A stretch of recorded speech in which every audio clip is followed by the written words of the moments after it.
Il y a un dilemme épistémologique majeur.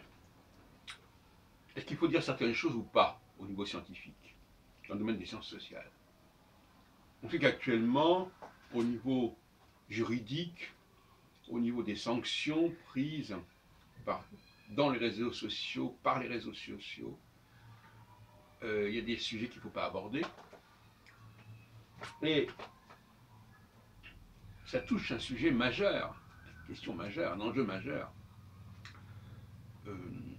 Faut-il divulguer, vulgariser des savoirs, des recherches qui sont susceptibles de provoquer des réactions dans la population, à la fois chez ceux qui sont concernés, à la fois chez les autres qui ont un rapport avec ces populations.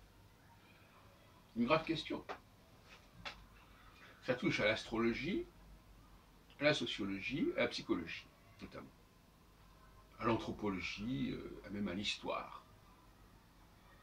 Donc toutes ces sciences humaines sont en procès, en quelque sorte, parce que les effets de leur révélation, de leur découverte, peuvent perturber l'ordre public, si on peut dire.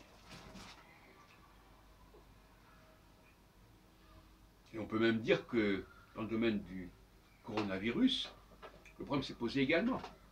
Qu'est-ce qu'il faut dire, qu'est-ce qu'il ne faut pas dire? Est-ce que certaines choses sont à dire? Ou est-ce qu'elles sont contre-productives, nuisibles, nocives?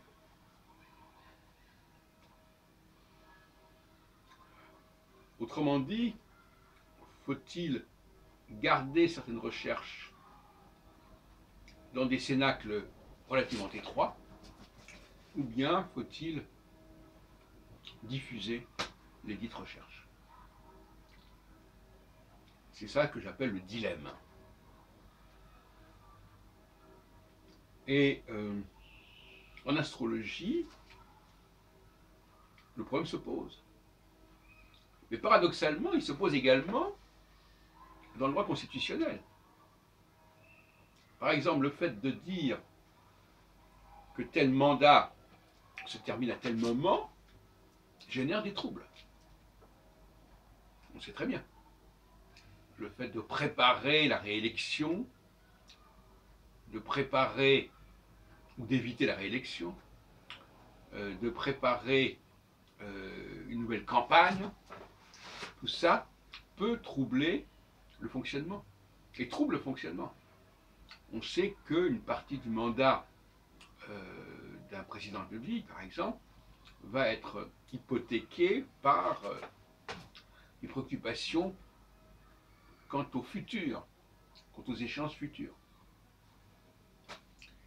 Donc le futur pose problème, le passé pose problème également, on l'a dit. Rappeler les origines, rappeler le point de départ de certaines choses, l'histoire de certaines choses, et puis annoncer effectivement les enjeux. Alors l'astrologie a vocation à nous parler du futur. Mais au fond, pas tant que ça. Elle a aussi vocation à nous parler du présent, de l'organisation du présent, qui renvoie à la question de l'hygiène sociale, de veiller au bon fonctionnement des structures, des institutions. Et même le droit constitutionnel n'est pas uniquement marqué par la détermination de la fin d'un mandat ou de la durée d'une législature. Ce n'est pas le seul objectif. Un des objectifs aussi, c'est le bon fonctionnement. Donc on est un petit peu entre deux feux. La question de régler le bon fonctionnement et la question des échéances qui peuvent éventuellement être mises en avant ou des différences qui peuvent être soulignées. Voilà tout un ensemble de questions majeures. Et je résumais il y a quelque temps cette problématique en disant que la vulgarisation des savoirs n'est peut-être pas la meilleure solution.